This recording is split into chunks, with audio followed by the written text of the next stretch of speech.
Welcome to all. This is Dr. Chaitanya Kumar K, working as Associate Professor in Marri Laxman Reddy Institute of Technology and Management. Welcome back to our course Fundamentals of Semiconductors. As we know that in the last session, we came to know the importance of semiconductors in various areas and how the semiconductors rules the entire electronic world, and what are the different types of semiconductors, mainly intrinsic and extrinsic semiconductors, and how they behaves at zero absolute Kelvin temperature, and how they behave by increase the temperature. Those and all we clearly came to know that. Then today in our session we are going to start the another topic, one more important topic, that is Hall effect. Okay, so Hall effect is the one of the important phenomena which is very much essential to understand the behavior of semiconductor. Suppose I have a semiconductor, whether it is P type or N type. Okay, and if I have a semiconductor, if I N type semiconductor or P type semiconductor, what will be the carrier concentration? That means we all know that from the last session, in N type semiconductors, electrons are majority charge carriers and holes are minority charge carriers. In P type semiconductor, holes are majority charge carriers and electrons are minority charge carriers. Suppose if I have a N-type semiconductor with me, and what is the concentration value of electrons and what is the concentration of holes? So, such a in-depth knowledge we will get with the help of Hall effect. At the same time, we will use this Hall effect phenomena various types of day-to-day technology various areas that I will explain at the end of the session in a clear manner. So let us start the Hall effect. Before going to start the Hall effect, we need to learn a little bit more some other fundamental points which are very much essential to understand the concept of Hall effect in deeper manner. Okay, so those are diffusion and drift currents. We all know that nature loves stability and nature loves symmetry, and to get the stability and to get the equality in the nature, everywhere anything naturally moves from the higher to lower. In a similar way, if I have a semiconductor and if I add two semiconductors like a N type and P type, or if I have an intrinsic N type semiconductor, or if I have two N type semiconductors and added together, whatever if I made, initially, naturally, the charge carriers are moving from the higher concentration to lower concentration as shown in the figure. You can see here, this is the actual concentration where the more number of electrons accommodated.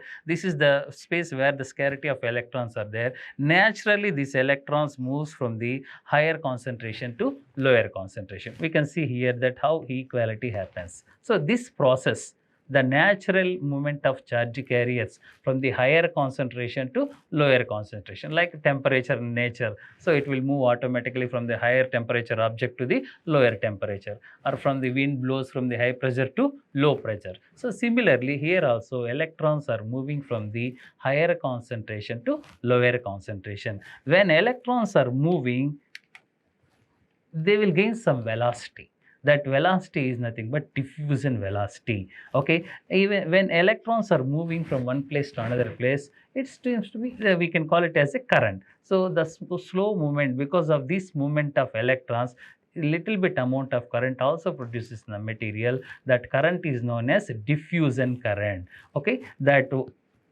velocity is known as diffusion velocity. It is a natural process. Then you should go for the another thing which is very important, that is drift current and drift velocity. Drift in the sense, if I connect a voltage, or if I connect a battery to a semiconductor, then based on the bias, these electrons or holes pushing in the opposite direction. Okay, if I can just connect it in the forward bias, that means a positive terminal to the P or negative terminal to the N in a PN junction, or else if I just connected to a battery to the semiconductor, all the electrons are attracted towards the positive terminal, all the vacancies are nothing but holes are attracted towards the negative terminal, so that because of this external voltage which we applied, the electrons will gain some velocity. That velocity is known as drift velocity, which we will denote it with Vd. So that diffusion in the sense, it is a natural process where charge carriers, not only electron, even some in a p-type semiconductor holes. Okay, so whatever the things, the electrons or holes are moving from higher concentration to lower concentration. That process is diffusion, and that small amount of current because of the diffusion is known as diffusion current. Similarly, if we apply some external voltage, then electrons or holes are moving in the opposite direction to the applied electric field. This velocity is known as drift velocity. So that if any charge carriers gain some velocity and leads to the flow of current in the material with the help of external energy or external voltage, we will call it as a drift current, and that velocity is known as drift velocity, that is Vd. These are a little bit essentials to understand the concept of Hall effect. Then let us start the whatever our important topic, that is Hall effect. Okay, this Hall effect phenomenon was first observed by Edwin Herbert Hall. Okay, as we can see as image here. So he observed this phenomena. Then what is Hall effect? Okay, so when we let us take a current carrying semiconductor and keep it in a perpendicular magnetic field, then because of the magnetic field effect on the semiconductor, a voltage develops across the material which is perpendicular to the both the applied current and applied magnetic field. This voltage is known as Hall voltage, and this phenomenon is known as Hall effect. Now we will let us know about the things how exactly Hall effect takes place in a material when I applied an external magnetic field. Okay, let us see here. Let us take an p-type semiconductor. We all know that in the p-type semiconductor, majority charge carriers are holes. Okay, so now we can see here what happened in the case of p-type or n-type. What will happen, we will see here. So initially, as per the definition, let us take a semiconductor slab. Okay, and we know that the direction of the current is along the x direction. Now when we connect it to a battery, this semiconductor, so electrons and holes are moving in this direction, x direction. Now what happened if I applied an external magnetic field, that we will see. So now we can see here, this is the path of the charge carriers. Okay, so based on the bias, electrons are moving towards the one direction and holes are moving in opposite direction. So when I applied any external magnetic field in the perpendicular direction to the applied the perpendicular direction to the flow of current, then we can see that what happened means a force acting on the charge carriers, which are there in the semiconductor or conductor. Now what happened means, because of this external magnetic field effect, this will expel the or pull the electrons towards the top surface of the material. That means it will change the path of the charge carriers. That we need to understand very much clearly. So now initially this is the direction of the electrons. Okay, when I switch on, then electrons are simply moving along the x direction. When I kept this material in a perpendicular magnetic field, immediately a force acting on the charge carriers and disturb the flow of charge carriers. How it disturbs means it will push the electrons towards the top surface.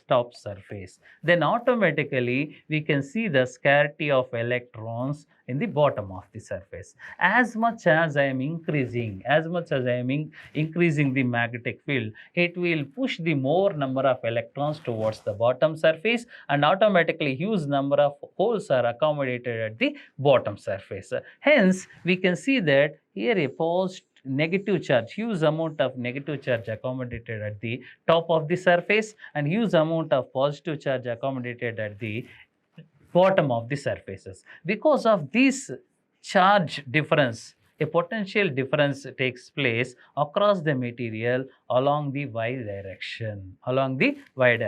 We can see here clearly, because of this magnetic field, here more number of electrons are accommodated, and more number of holes are accommodated here. So in between these two, top and bottom surface, a voltage develops across the material along the y direction, which we can call it as a Hall voltage. Hall voltage. That means when we keep a current carrying semiconductor in an external magnetic field which is perpendicular to the flow of current, this, because of this external magnetic field, these charge carriers are separating, especially these electrons are pushing towards the top surface of the material.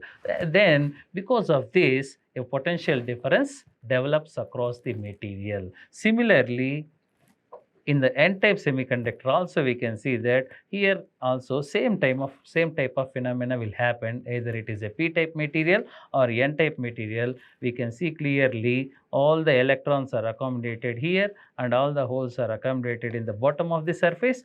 In between these two surfaces, which is perpendicular to the both flow of current and magnetic field, we will get the voltage. This voltage is known as Hall voltage. So in order to understand in a clear manner and to find out the VH value and to find out the Hall coefficient value, RH value, let us derive the equations with the help of this diagram. So let us take the semiconductor slab whose thickness is small t and whose width is W, and as per our definition, this is the direction of the current along the x direction, and this is the direction of the magnetic field which we applied B here we can see, and this is the phase 1 and phase 2 where the potential difference takes place. I think you clearly understand the concept that when we applied an external magnetic field to a current carrying semiconductor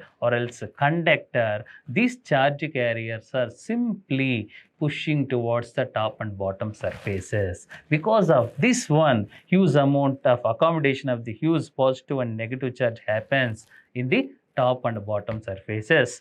Because of this, a potential difference takes place. This is Hall voltage. Because of this Hall voltage, an electric field develops across this material which is exactly opposed to the applied magnetic field. That means as much as electrons are accommodated in the top surface, further flow of electrons will be opposed by the electrons which are accommodated in this area. As much as holes are moving towards the bottom, further flow of holes are opposed by the positive charge, because we all know that negative charge will reflect the negative electrons and positive charge will reflect the positive holes. So that because of already accommodated, that means as much as we are giving the external magnetic field, this will be repelled up to certain time and they will be pushed up to certain value, then it will be repelled because of the electric field which is developed due to the Hall voltage. So how Hall voltage develops?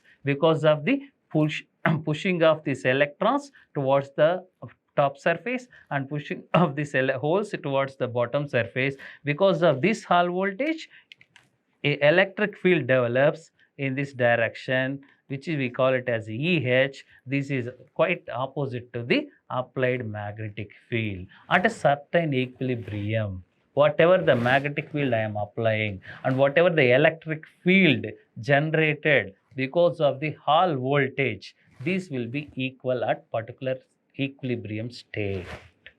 At that moment, what is the electric field value and what is the magnetic field value? How we can derive the Hall coefficient RH and how we can derive the Hall voltage VH, and what will be the RH value for N-type semiconductor and what will be the RH value for P-type semiconductor, we will learn deeply in this video.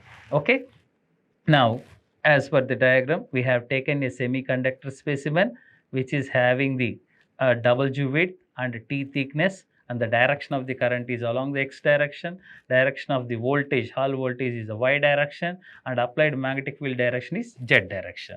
Now, at equilibrium, both the forces, The force due to the electric field, that means which oppose the further flow of electrons towards the top and bottom surface, and the force which we applied because of the magnetic field. So the force developed in the material with the help of applied magnetic field is known as Lorentz force.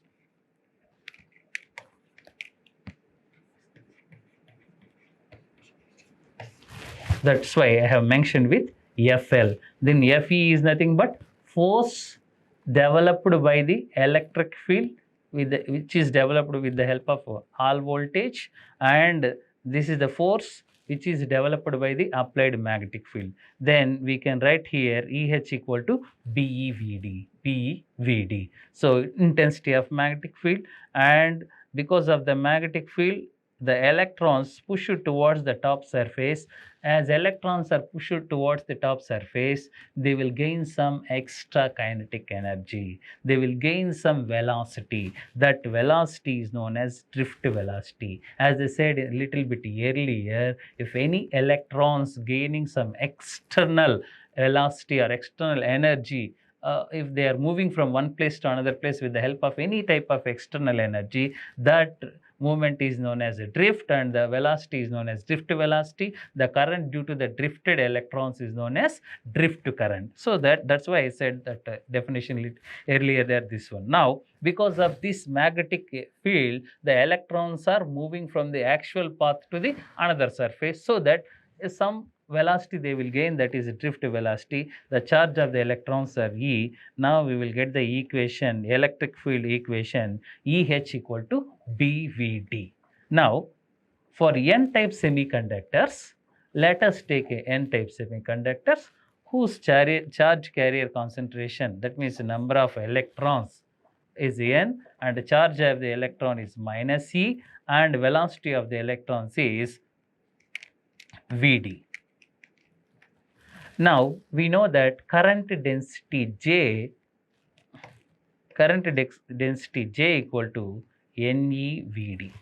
Current density J equal to NeVd. As shown in here, we can see that drift velocity Vd can be written as J by minus Ne. Now from this equation we can write that, okay, EH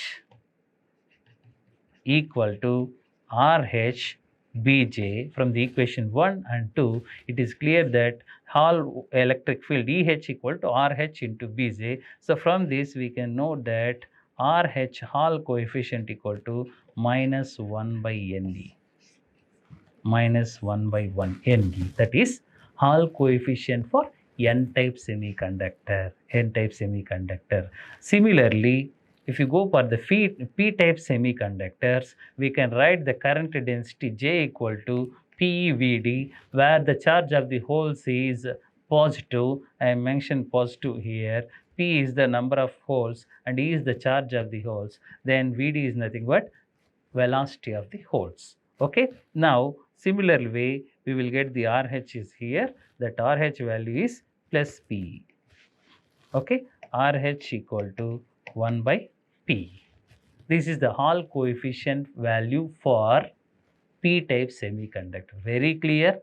By knowing the current density value J equal to NeVd, by substituting the drift velocity value Vd, we will get the Hall coefficient value here. If Hall coefficient is negative for any material, then such material is known as N-type semiconductor. If Hall coefficient is positive, then we can say that the given semiconductor material is P-type semiconductor.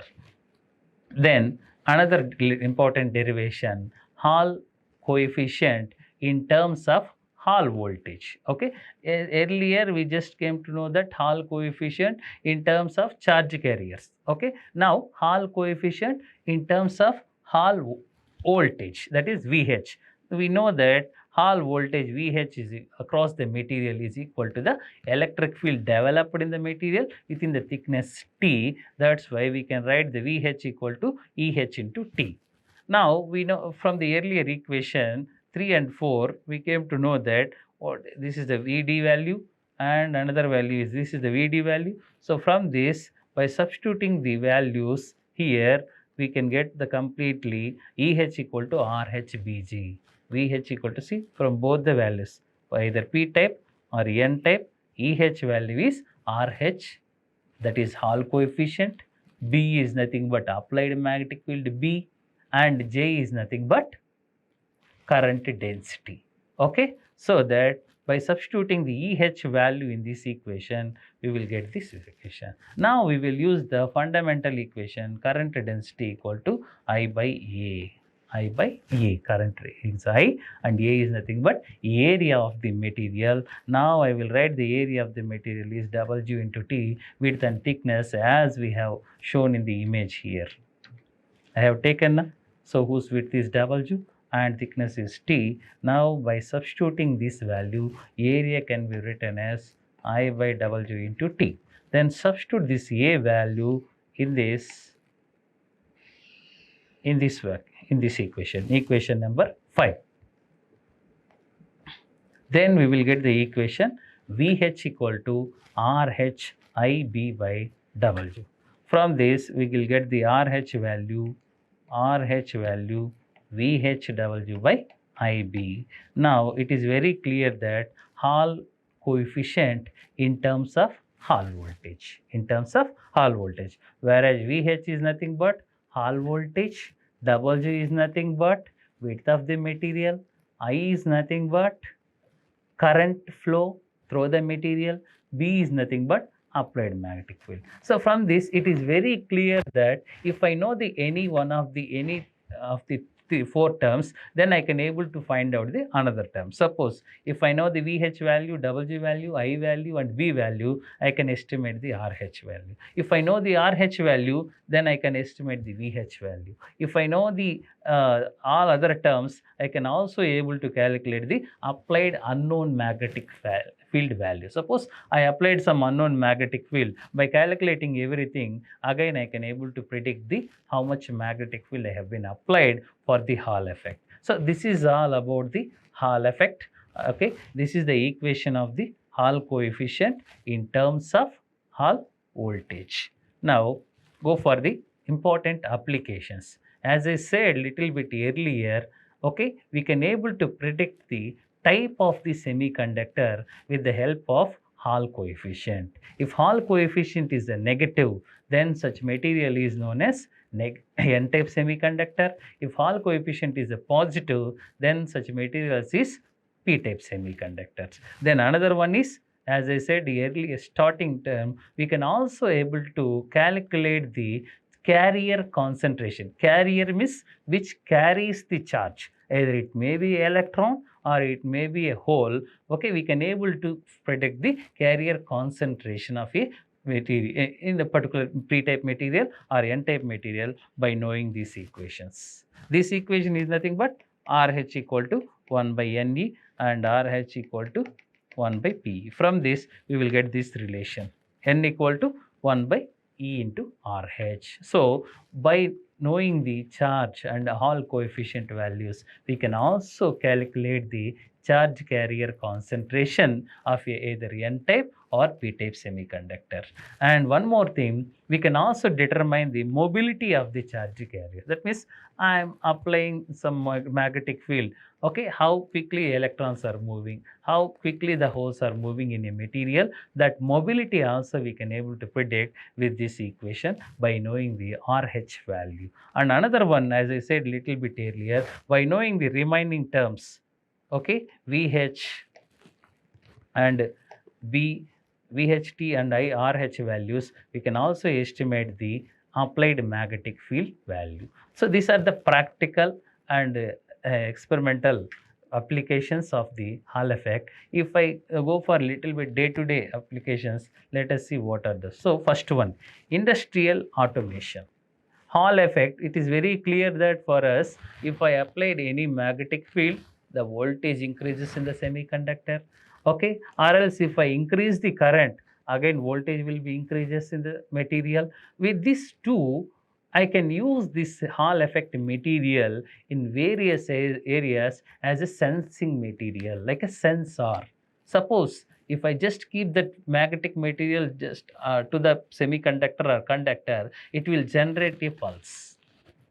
it will generate a voltage pulse. So because of that, we can able to know that we can sense the things easily. So that industrial automation and sensing the speed measurement, especially speed measurement, I will explain how we can able to measure the speed with the help of Hall effect at the end.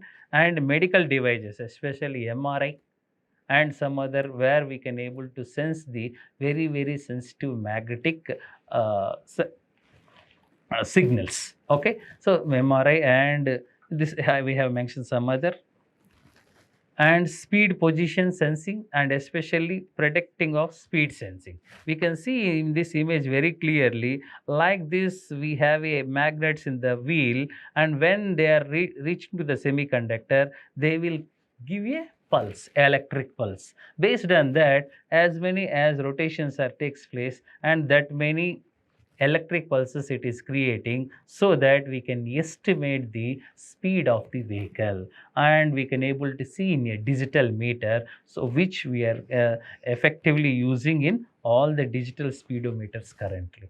Okay, these are the major applications of Hall effect day to day life. Apart from this, many more also there. I hope this session will be very helpful to the students to understand the Hall effect in a better manner. Thank you.